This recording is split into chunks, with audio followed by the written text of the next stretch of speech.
Ni Ojiz Media TV twongeye twagarutse turi kumwe nawe gatanu kuri gatanu. Niba warakoze subscribe kandi utarakoze subscribe reka nizere ko ugiye kubikora right now kugira ngo tujye tubana nawe gatanu kuri gatanu hano kuri Ojiz Media TV. Iki ni ikiganiro The Sunshine, turagarutse turi kumwe n'umutumirwa wacu uyu munsi, ngira ngo muramubona afunzemo fresh. Turacyari kumwe nawe gatanu kuri gatanu, reka nizere kandi ko tubana nawe umunsi ku munsi, reka nizere ko buri kimwe cyose cyagenze fresh, reka nizere ko umeze neza gatanu kuri gatanu. Hanyuma rero reka tumuhe ikaze, ni Mr So umusanzwe mumuzi muri entertainment nyarwanda, ni umukinnyi w'amafilime nyarwanda, ni umucomedian. Tugwaye ikaze.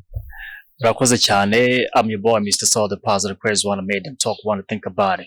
Call me Kizehe Comedy kuri YouTube channel. Wamwumvise? Umeze neza? Meze neza mwana wanje, meze neza bantejo turahure nadushyizemo, urabona ko ndeba neza akazuba kamena amaso iyo ntadushyizemo wa mwana. Yego urakoze. Uyu munsi turishimye cyane kubana nawe hano kuri Ojiz Media TV. Akenshi dukunze kukubona muri movie cyangwa se muri comedy, ariko ukunda gukina uri umuzehe. Kubera iki ukunda gukina uri umuzehe cyangwa se uri umusaza kandi tubona uri umujene ukiri muto cyane? Ikintu kintera gukina ndi umusaza ni ukubera ko iyo ugiye kuvuga ngo uriya muntu ibintu bye ni fresh, umusaza ni umusaza. Umusaza ni umuntu uba wubashywe, udashobora gukora ibintu bitajyanye n'ibintu bikwiye, kuko buri umusaza aramutse agiye mu bintu bidasobanutse cyangwa bidakwiye, ni hahandi aba agiye kuyobya abakamurebeyeho.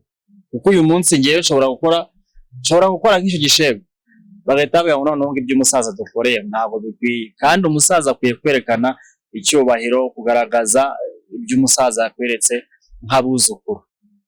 Niyo mpamvu nkunda kugaragara muri ishusho y'umusaza. Uyu munsi muri comedy nyarwanda cyangwa se mu mafilime nyarwanda, abashaka kukureba ukina bakubona ku muzihe film cyangwa se kuzihe platform? Kuri platform zanjye ahantu bashobora kumbona ni ku mbuga zose, ariko ntabwo nakubwira ngo hamwe ushobora gusanga ndi Mr So Lovely, ariko kuri YouTube kundebaho wandikamo Kizehe ya kana kana ni ki, ntabwo ari cya cyangwa cana ya. Hari abandika cana ya bakabyita ki, cyangwa ukandika ka na i. Ndi kuvuga kana Kizehe Comedy. Aho ni kuri YouTube. Mu minsi mike ndumva mu cyumweru kimwe gusa barajya bareba kuri Facebook, YouTube ho ndiho, kuri Instagram, kuri ahantu hose ku mbuga zose zishoboka. Nzayamba mbonekaho ari Kizehe Comedy. Yes. Watangiye gukina filime ryari? Nibihe byari bimeze bite kuva igihe watangiriye? Natangiye kera cyane. Natangiye muri 2013, 2013. Urumva mfite experience ya acting igishoboka cyose tubona muri Hollywood, tubona kugikina cyose ngenze kugikina. Ariko muri ibyo byose nubwo nabikina pe 100% kuko ngenda bikunda n'ibintu bimbamo. Ariko by'umwihariko ikintu cyatumye mvuga ngo ngiye gukina Kizehe cyangwa ngiye gukora ibintu bya gisaza, gukina biriya biboro byo kuba ndi umusaza, nabitangiye muri 2016 niga, kuko nize indimi n'ubuvanganzo. So urabona mu gihe cyo gupresenta biriya byanye n'ubuvanganzo, nyine kuvuga amazina y'inka, kuvuga bitandukanye byo mu ndimi nyine. So kugera mu Kinyarwanda rero badusabye kuzana inigi, inkweto, biki byose nyine bijyanye n'umuco nyarwanda. Noneho bagenzi banjye baravuga bati se ko twateguye umukino, twateguye reka mbyite nka sketch, twateguye sketch, ariko sketch twateguye dukeneye kubonamo umusaza. Ese uwo musaza turamubona gute? Ndavuga rero njyewe hari ukuntu nshobora kubikora. Bati gute? Bati dukeneye umukecuru, dukeneye umusaza, ibiki n'ibiki. Ndavuga ni njyewe umusaza ndahari. Bati gute rero? Ndavuga ni njyewe myenda ejo ndahizana. Bati noneho mbere yo kwizana baduhaye kwitegura, twumve ko ushobora kuko kuvuga nk'abasaza kugira ngo abantu be kuzashidikanya ngo uri kudutuborera. Rero aha nabigenje nte? Uzi ukuntu nabigenje? Narababwiye ni rero nubwo mumbona gutya twigana mw'abana ntabwo kwiga ari ukuba ukiri mutoya ufite imyaka mitoya y'abana bato bo kujya mu ishuri. Uri kumva? Kwiga ntibirangira. Ubu se shaho wa mwana bureka nkubaza. Debera uyu mugabo dispo yitwa nde shabo ukina urunana yitwa nde? Ni Bushombe ntari kwiga. None nakuze ntafite bakiriri n'abande n'ababubama. None se niyiga? None se nje kuki ntakiga? Reka ngomba kwiga. Ngomba kwiga. Nuko nabigenje bati bamuvuna muheta arabizi. Nababwiye nti nakavuna imyambi ntabwo nzemera ko mujya kuzana undi muntu w'umusaza ndi hano. Naba munsuzuguye nk'abana mwe. Ntukansuzuguye ariko sha. Aba ndi hano kandi nzahaguma nta n'uzahankura. Uzahankura niwe tuzabonana mba nkwambuye. Baravuga bati ati iyo boro ni yawe kabisa. Ndavuga nti rero umwacteur yakitinga igishoboka cyose. Kuko nubundi muri acting inyiga barakubwiraga ngo kuba umwacteur bisaba kwisanga muri acting yose. Kuko utayisanzemo ntabwo wabura umwacteur. Rero ntuzatangazwe n'ejo ntuzagira gutyo ukamuna nk'ahantu ndimo ndiruka cyangwa ndi gukora utuntu abantu mu Rwanda batamenyereye cyane. Nuko ndi umwacteur kandi ndi proud yo kuba actor. Njyewe hari aka video nigeze kubona uri gukina uri mu muhanda. Wari uri mu muhanda ubona wambaye ibintu bidasobanutse. Kiriya gitekerezo cyaje gute? Kiriya gitekerezo ukuntu gisobanutse kinasobanuke nonaha. Ni ukuvuga ngo nubwo dufite abasaza nanjye ngenda nkajya mu ishusho yabo, ntabwo abasaza bose ariko ari beza. Akantu nakinnye umusaza ari ukuntu ujya kwambutsa umusaza akunda byamucanze ariko ukavuga uti ko ndi muto wamufasha, ukajya kumufasha kumpa umusaza yigize umusaza kandi atari we. Arashaka uburyo bwo kugira ngo akureho icyo kurya, ariko mu gushaka icyo kurya akagishaka mu buryo budasobanutse butari bwiza. Ajya amwisiritaho amukuramo telefone, ayikuyemo ahita avuga ati uyu munsi mbonye icyo kurya. Ariruka aribarangurura mu muhanda aravuga ati kabaye ubu ngubu nta n'ikintu nakwirwa mvuga cy'inzara ukabaye. Ako ngako ni ko wabonye. Nakinnye iriya sura yo kugira ngo nereke abantu ntabwo abasaza bose ari beza. Hari abari beza hari n'ababi. Wavugiye inka amazina niko bavuga. Ubugiye inka amazina ntabwo nakubwira ngo ndabifite 100% kuko nubwo nabyize. Reka ngiye kukubwira ngo yewe harimo gajo harimo sina harimo nabihogo tazeze. Ariko byonyine bari abantu cyangwa se mwebwe iyo mubivuga uba wumva nyine ari amajwi mukoresha nyine ari ibyanyu. Biriya bintu mbyiga byari ntabwo navuga ko byari kurangiza umuhango, kuko buri kintu cyose iyo ukiza kiba gifite impamvu yo kuba ukiga. Ntabwo wendi kuvuga uri mu ishuri kwiga LKK cyangwa FKK, ntabwo ndi kuvuga kuri gutigi. Ibyo ni ibintu bituma uba umuntu usobanutse uzi ibintu bitandukanye. Niyo utashye ubukwe umuntu akabivuga nabi, muri wowe uhita uvuga uti biriya bintu uko atari ko nabyize. Nubwo ubu ngubu hari kugenda hazamo ikintu bita innovation, kugenda uhindura ugashyiramo utuntu dushyashya. Tuvuge nk'urugero akavuga ngo inka yo ngo y'Ikibungo ngo basanze ngo iri kwambuka Nyabarongo ngo bayisanga mu nzu irimo yinywera agashera. Ibyo nyine haba hari ukuntu abantu bashyiramo guterya no uturingushyo, ariko biriya bintu kuba narabyize kugira ngo mbimenye ngire n'ubumenyi, ariko ntabwo nakubwira ngo nibyo biri imbere kuba ari byo nakoresha mu kugira ngo bintunge. Oya, ntaba nkubeshye. Ahubwo biriya bindi nkora bya acting ngenda bikora, umuntu yagira gutya akambwira ati ndashaka kuza kwactinga wenda nko gushimisha abantu mu bukwe, nkaza nkabikora. Ariko iyo mbikoze ushobora kumbona gutya nona, ariko mu minota nyingahe ukaza kuvuga ati se uriya ninde? Twari twicaranye gutya turi kuganira, ariko nyuma y'iminota uraza kubona nahindutse n'abaye undi wundi ntumenye uwo ari we. Ntabwo umenye uwo ari we kubera ko hari isura wabonye, hari n'iyo wongeye kubona itari yayindi. Bigatuma rero nisanga muri icyo kintu cyo kuba narabyize, hashyiramo no kuba n'izo ndimi nzivuga, bikampa ubundi bumenyi byo kuba nakwegera n'abantu.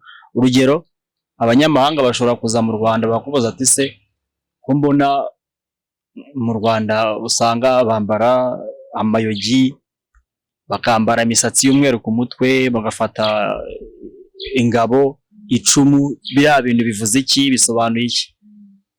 Umunyarwanda rero kugira ngo azajye kubisobanurira umunyamahanga wenda batari bwumvikane ku rurimi, bigusaba no kuba warize izo ndimi, warize ibijyanye nyine n'ubuvanganzo, uzi n'izo ndimi, bihita bifasha wa munyamahanga nawe kumvikana ku mpande zombi, ukamusobanura bya bintu byose bijyanye no kuba warize ubuvanganzo. Kumubwira iriya icumu bisobanuye iki, byambaraga iki kera, ese ingabo yakoraga iki, ese uriya mugara wambara ku mutwe ufite umusatsi w'umweru. Yes, icyo nicyo kintu umuntu uri kwiga ikeke cyangwa uri kwiga bijyanye ibigendimi yakabaye avuga ati n'izi ndimi zaramfashije, nize n'amazina y'inka, ariko ntabwo nakomeje muri iki, ariko hari icyo bimfasha, hari icyo bimariye umuntu wabyize. Kuva igihe watangiriye mu gukina filime cyangwa se igihe wagereye muri sinema nyarwanda kugeza uyu munsi kuri iyi tariki, hari impinduka igaragara muri sinema nyarwanda watugaragariza? Impinduka irahari, ariko ntabwo iba iri big cyane, kuko buriya icya mbere kuba iyo umaze muri industry ya film, iyo umazemo buriya umuntu umaze imyaka igera mu 8, 9 gutyo aba afite experience kurusha wa wundi ubigiyemeje ubundi uje yirukanka kubera ari kubona ngo YouTube iri gutanga amafaranga, ngo iri gutanga ibiki, ari kuza yirukankira iki, arashaka ikintu kimwinjiriza vuba, ariko na experience afite. Icyo kintu ndi kuvuga ni iki? Ni iki kintu usanga abantu bari kurwanira, nakivuzeho cyo gukora ibishegu, ngo ngiye gukora igishegu ngo mbona amafaranga, aho kugira ngo arebe ku kintu kiri kubaka abanyarwanda no kubaka societe muri rusange, agafokasinga ku ifaranga, ntarebe kuba afite experience cyangwa yegera abantu bafite experience muri icyo kintu ngo bamubwire ngo bikore gutya nawe bizakugirira inyungu imeze gutya.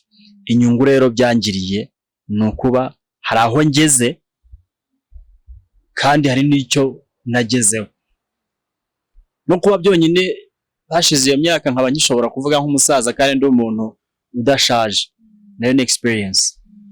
Ntabwo ari benshi cyane muri iki gihugu, ni bake bashoboka nahuye nabo nshobora kubwira ngo actinga muri iyi sura ikamunanira.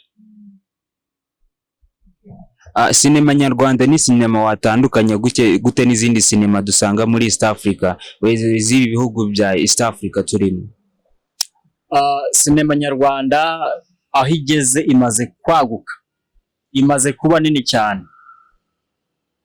Uburyo yamaze kwagukamo, iyo urebye ku mbuga usanga abanyarwanda basigaye barebwa cyane. Hari ukuntu ujya gukora checking ya average y'abantu bareba ibikorwa byawe, ugasanga n'abantu wowe ubwawe udatekereza ko bakabaye bakureba. Mu Burayi barakureba, muri Amerika bakakureba, Aziya ikakureba, na Afrika ikakureba. Afrika mvuga harimo East Africa irakureba, West Africa nayo irakureba, ukongeraho na bya bihugu. Icyo ni ikintu kigaragaza ko film industry yamaze kwaguka cyane mu Rwanda, cyamaze kuba ikintu kinini cyane. Ibindi bintu nakubwira kuri ibyo ngibyo, mu Rwanda basigaye batanga ibihembo ku bakinnyi bitwaye neza, ku bakinnyi baje vuba ariko bakazamuka nanone vuba, ku bakinnyi bitwara neza, ku bakinnyi bespira abandi. Ibyo ni ibintu bigaragaza ko sinema nyarwanda imaze kugera ku rundi rwego. Yes. Ariko se uko kuntu ibihembo bitangwa mu Rwanda, cyangwa se ukuntu umuntu ashobora kuba yazamuka muri sinema nyarwanda, cyangwa se uko ese uzamuka niko ari umuhanga, cyangwa se nuko afite impano, cyangwa harimo akandi kantu k'ikene wabo, cyangwa se kuba hazamuka abantu bamwe gusa abandi bafite impano bagasigara hasi? Icyo cyo ni ikintu ntashobora kuvuga ngo nkigarukeho, ahubwo nakivugaho ntari bukigarukeho. Ikintu cyo kuvuga ngo bariya babihanga barabikwiye koko, buriya abantu bose b'abahanga siko babareba, ahubwo bareba ameze ate, aturuka he, afite bushobozi ki, ese tumufashe yadufasha iki, ese tumukoresheje ni iki yatugezaho. Ntabwo rero bikirebwa ngo uriya ngo wahawe award afite ubuhanga runaka, ngo ni umuhanga. Oya, hari icyo bita akanyenyeri. Akanyenyeri karakora kurusha uko uri umuhanga muri ibyo bintu. Agapapuro karakora kurusha wowe uri umuhanga muri ibyo bintu. Agapapuro mvuga ni agasheke. Ikindi, kuba uturuka ahantu hakomeye, uri umwana wo kwa runaka, wo kwa kanaka, biguha amahirwe, biguha ubushobozi bwo kuguhuza na wa muntu ushobora kukuzamura kugeza ku rwego runaka, bikakubyarira inyungu bitewe nuko ari kureba akavuga ati ibi ngibi ntago abishoboye, akunda ibi. Nubwo abikunda ariko si ibintu bye, mbona nta experience afite, nta bushobozi, ntabwo abyakitinga nk'ibikwiye cyangwa nk'abantu mbona. Ariko nimufata amushyira kanaka kubera ko ndi kanaka, biraza kumuha imbaraga, biraza gutuma n'abantu benshi bamumenya, ku buryo bazavuga bati wa mwana ni umuhanga.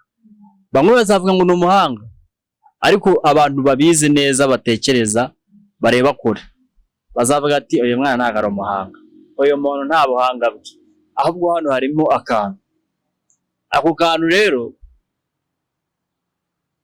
simvuze ngo ninde.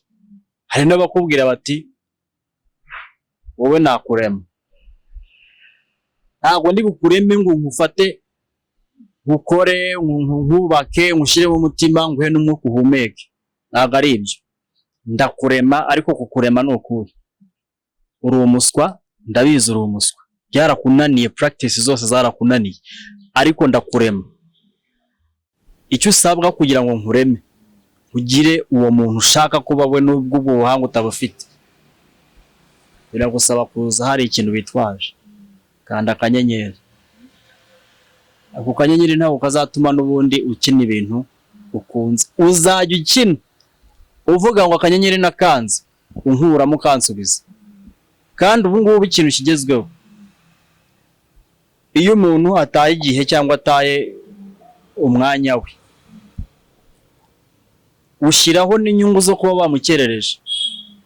Rero bivuze ngo ka kanyenyeri yakanze uramutse uvuze uti nabone ibyo urimo ntabizi, tavuga ati ariko akanyenyeri nakanze kamwe ariko wowe urakanda tubiri, wantesheje igihe, amafaranga yanjye akaba ari kugira ibindi. Akanyenyeri rero karakora kurusha ibindi byose. Uyu munsi muri sinema nyarwanda cyangwa se muri industry entertainment, muri entertainment nyarwanda hari ibintu byinshi turi kugenda tubona, cyane ko wenda na Libya bihagurukiye ibijyanye no kuba hari abari gukora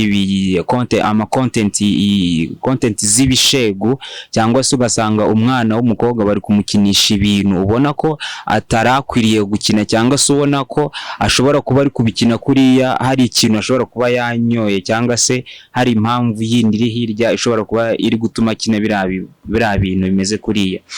Mbere yuko wenda tuvuga kuri aba bantu RIB iri guhana cyangwa se kuri content y'ibishego, iyo umwana aba afashe umwanzuro decision yo kuba yajya gukina ziriya role zimeze kuriya, uri kuzumbiza bishatse kuvuga, ese ni gusa cyangwa bashobora kuba bamuhaye drug, cyangwa hari ibyo babanza kumutoza kumwigisha bindi, kuko ntago ari wowe ari mushiki wawe cyangwa se ari wowe uri umukobwa, ntago wakwemera kujya gukina wambaye ubusa, ntago kandi akeshi sinzi niba ari uko abashaka kwamamara cyane cyangwa se ashaka kuba umukinnyi mwiza, ntekereza ko atari gusa. Ese aba content creator cyangwa se aba barema izi filime babigenza bate, cyangwa se abakobwa babakura he, cyangwa se ni gute umukobwa ashobora gukina biriya bintu bigenda bite? Ubu rero hari ikintu bita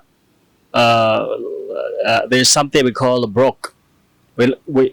We have young generation, they are broke, they got no money, they have nothing. So when they see someone who's calling, hey, I have this, but I'm going to give you some money, but I need you to do this, I want you to be the actress, I want you to act like this, ahita avuga ngo harimo n'akantu. For example, hariyo nabonye mbona umuntu ndamuzi, namubereye umuyobozi nkiga, ntungurwa no kumubona kandi nari nzi ko ari umwana witonda uri shy, ariko biriya byose bituruka kuba umuntu nibyo nakubwiye ngo umuntu baramufata bakamurema, bakamwigisha, bakamushyiramo ibyo bintu. Rero kubona umwana w'umukobwa yifata akaza kuri YouTube, icyambere umwana ntabwo ushobora gufata umwana utanywa inzoga. Umwana utanywa inzoga biragoye kumufata ngo uhite umushyiramo ibyo bintu bimwigishe, umbwire ngo ndakubwira gutya ukore nyine wishi. Hari ukuntu ujya gukina bakubwira ngo urakina uri inshinzi yamazeho, ukina uri inshinzi yamazeho, ngo yakuye hagaho kuntoza. Barabizi icyo bita bisobanura yakuye hagaho. Rero bambwiye ngo uzaza kuvuga ikiganiro muri ubu buryo, barabanza bakakubwira bati tuzahurira twicare tugutemo, imvugo z'ubu abanze bagutemo, bamare kugutamo, noneho uze kuvuga nta n'icyo wikanga. Bamara kumutamo baramuha nyine, baramukandira akanyenyeri bumvikanye kugira ngo nabivuge. Yashyizeho n'ibyo byose byo kuba yamuteguye, yamuremye, reka mvuge ko yamuremye, aramubwira uravuga gutya, mbega ibintu by'ubushinzi no gushize by'isoni byose. Bavuga ngo nukumena umuceri, uramena umuceri hasi byose, ufate na story yawe wahuye n'umuntu runaka ya private life, uyihuze n'ibyo tugiye kuganira ahangaha kugira ngo ibintu biryohe. Icyo rero ni ikigaragaza ko ntabwo abantu basigaye bikora ibintu, ahubwo barabibabwira, barakubwira ngo uzabikora gutya, uzabigenza gutya, uzabishobora. Akavuga ati ibyo nabishobora, uzampa ngahe? Akavuga ati ngiye nzaguhaye, ukayamuha, kabikora nundi avuga ati ndabikora sa icyo bintwara ntacyo ndi bube kandi sindi buburare ahubwo akanyenyeri karahita kagira gutega kandwa kabe karabaye umwana aje hariya yitapagure ejo usange ribu iraje iti ibintu mukora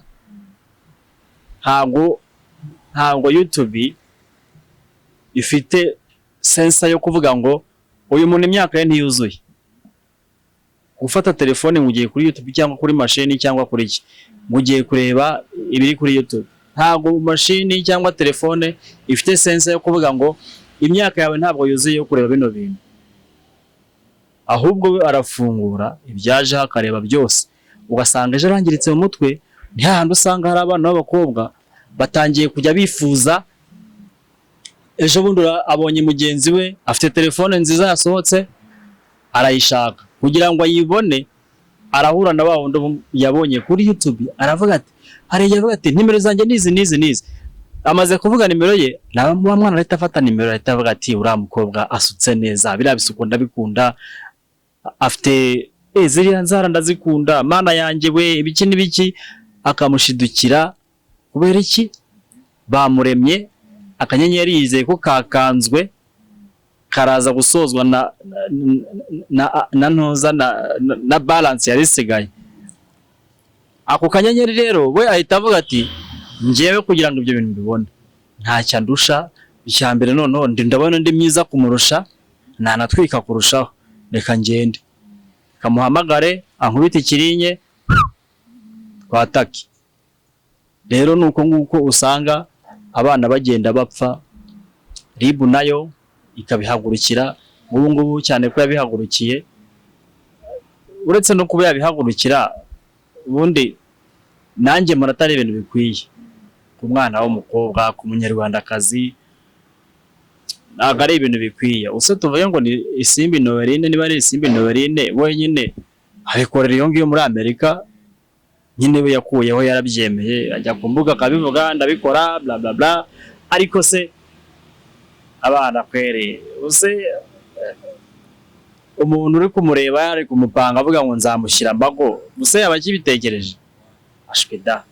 Rero ntabwo biriya bintu bikwiye rwose, ntabwo ari ibintu by'umwana w'umunyarwandakazi, si ibintu by'abanyarwanda. Ntabwo gukora content ari ugushaka ikintu gikurura abantu. Shaka ibintu bizima, nawe uzabona abantu bazima. Si abana gusa cyangwa se sura urubyiruko rw'abakobwa bajya muri izo content hanyuma bakajya imbere ya kamera nanone bakavuga ibyo bintu. Ariko hari abantu bakuru bakuze urazi icyo kuri radio gicaho cyitwa Amabanga y'Urugo, bigira amasaha bica kuri radio, ariko nanone hari abaza kubyigisha kuri YouTube channels, hanyuma bakaba banabivuga mu bakavuga imyanya y'ibanga bakayivuga mu mazina, kandi ubona ko beruye, byabona ngo ukabona bashaka kuyerekana, kandi ubona ko ari abantu bakuru. Ibyo ni ibintu byari bikwiye. Buriya rero ni bya bindi navuze byo gushaka noneho views. Ni ugushaka views. Byakabaye byiza ukigisha, ni byiza pe, ariko ukigisha ntujye kuvuga ibintu ngo byinjiremo cyane, ubisobanure uko byakabaye. Hari amazina akoreshwa, hari amagambo akoreshwa mu kugira ngo utsinde icyo kintu ushaka kwigisha. Ntukivuge ugisesengure cyose 100%. Rero bariya mbona ko nabo ntabwo abari bo, ahubwo ikibibatera ni bya bindi twavuze nyine by'amafaranga. We areba ku nyungu ze, ntabwo areba ku nyungu z'abantu ari kubwira. Baravuga ati ngiye gukora ibintu abantu bashaka, kuko iyo ugiye kureba hano hanze umuntu avuga ngo ngo igishego kiri kwinjiza. Rero ntabwo ahita avuga ati nanjye ngiye kugikora, ndagikora gute? Sindi bubashe gukina nambaye uko bimeze gutya, reka nshaka ikintu kiri bufashe abantu kugira ngo barebe cya gishego cyanjye. Bakavuga amazina akagira gute ngo urabona ibiki byinshi cyane. Rero ntabwo mbona bidakwiye ko cyane ko byigishwa n'abantu bakuru bafite ubumenyi, bafite experience kuri icyo kintu bari kwigisha, ariko ntabwo biba bikwiye ko yakwigisha kwerekana ibikoresho ko ntacyo byaba bitwaye, cyane ko no mu ishuri iyo turi kwiga biology barabikwereka, yaba mu bishushanyo niyo bibonetse barabizana kugira ngo bababwire ngo wabigenza gutya, wakirinda gutya, wakora iki igihe habaye iki, ubigenza gutya mu gihe runaka, iyo wagejeje imyaka bigenda gutya. Ariko ntabwo biba bikwiye ko umuntu usobanutse mukuru yakabaye yigisha ibintu ngo abivuge mu mazina yerure.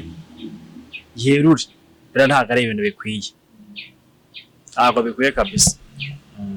bivuze ngo izi YouTube zabaye akamwana cyangwa se n'izindi zose usanga bari gukoreraho zira content zigiye guhomba.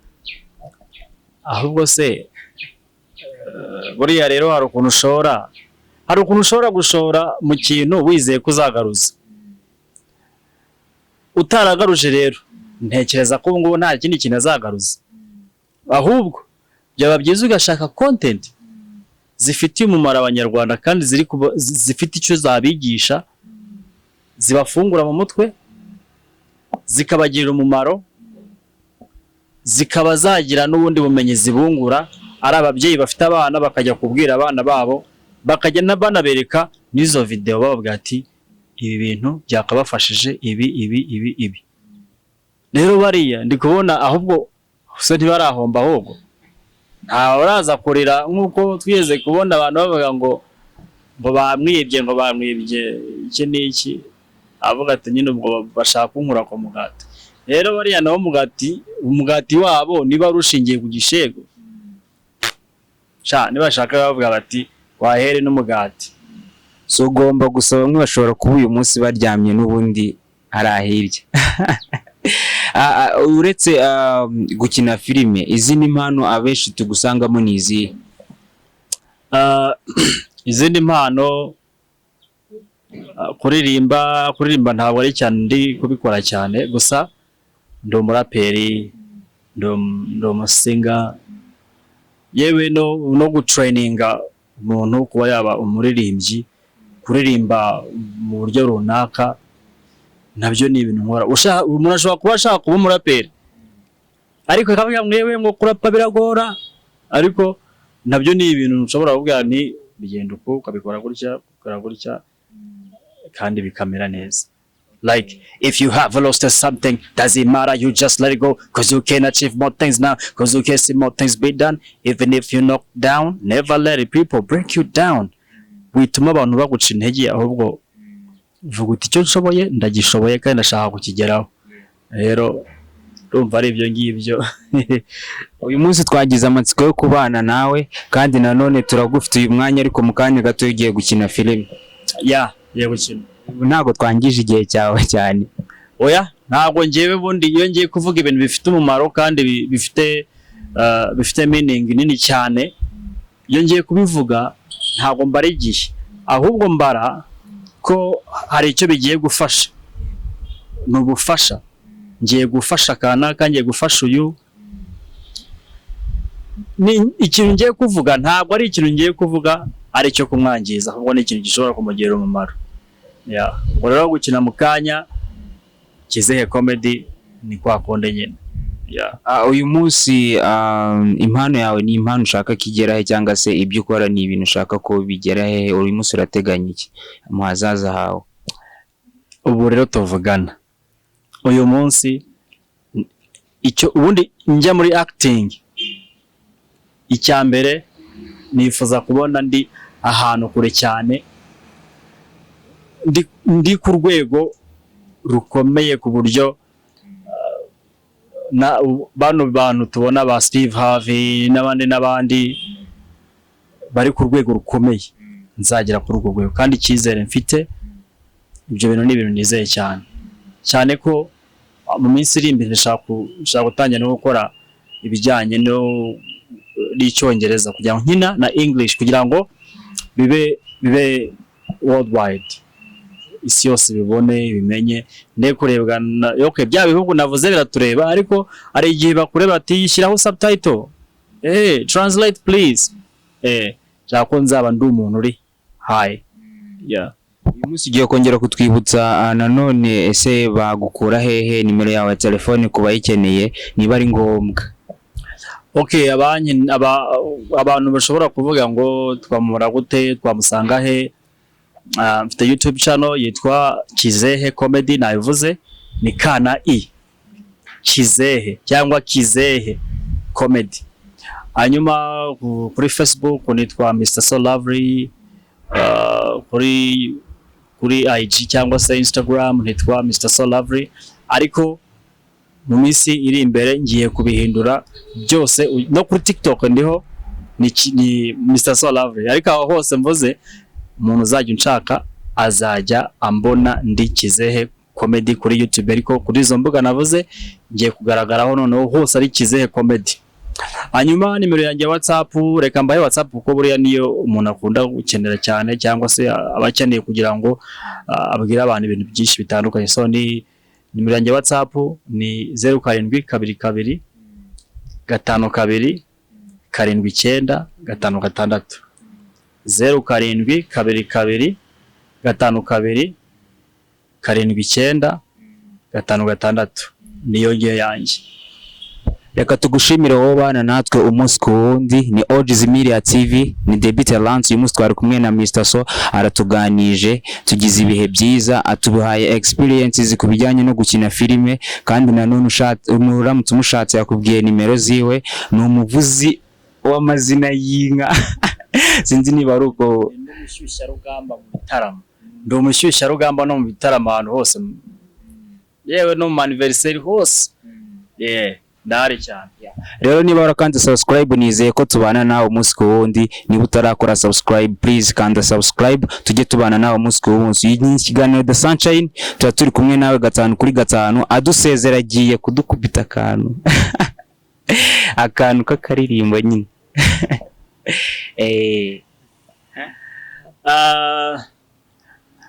Ubu ngubu rero navuga ngo no, never lose your hope. Everything in life is possible. Oya, ntuzigere ubura icyizere, kuko byose mu buzima birashoboka. Ubu ushaka kuba uyu munsi cyangwa ejo, byose mu buzima birashoboka, kandi mu mutima wawe niba uzi icyo ushaka, ntabwo umubyeyi wawe